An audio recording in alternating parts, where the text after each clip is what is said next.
Everyone has either seen or played sports. All sports have one thing in common: winning.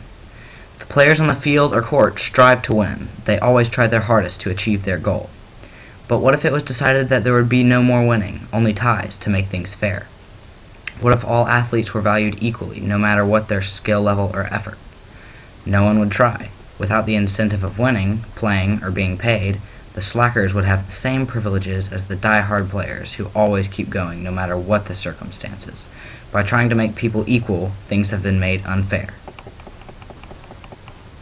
In the beginning of Animal Farm by George Orwell, an old boar named Old Major describes his vision of a world with no malignant, tyrannical human beings to dictate the actions of the poor, hard-working animals.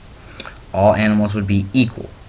The animals of Manor Farm listen to his message and rebel. The brilliant pigs immediately take control of the farm and the other animals. From the very start of the novel, the reader can see that the Animal Farm isn't working. But why? James Madison said, "If men were angels, no government would be necessary." Communism is basically a government where no one is ruling anyone else, a lack of government. Unfortunately, men are sinners, not angels, so at least one person will have the ambition to rule someone else. There are always evil tyrants who crave power. With no higher power to stop them, these dictators can easily obtain the throne. The mystery of where the milk went was soon cleared up. It was mixed every day into the pig's mash. "Our sole object in taking these things is to preserve our health," cried Squealer. Napoleon the pig pretends to love Old Major's concept of animalism, but in reality, he just wants a luxurious, easy life. He takes advantage of the freedom animalism gives him. How does this laziness get repaid? With a special room, less working hours, and better food. Communism doesn't work. Even with this substantial evidence, there are people out there who still claim that communism is an efficient form of government. In theory, it makes sense. Everyone gets the same equal status, gets paid the same, and has the same working hours. But what is to stop someone who is lazy and doesn't try their best? What is to punish those who step out of line? Nothing. Nothing can stop these malicious, power-hungry people. Yes, there are some people, like the horse boxer, whose favorite principle is, "I will work harder." But these people are rare, and no one always tries their hardest.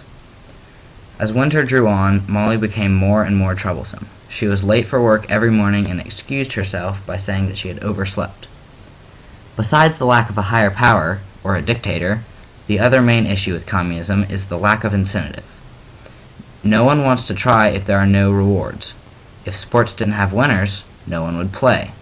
Since people will never come to a unanimous decision, there has to be competition for a society to work. Animal Farm doesn't fail because one animal was a villain or because one creature didn't do their best. The USSR failed simply because communism doesn't work. It never has, it never will.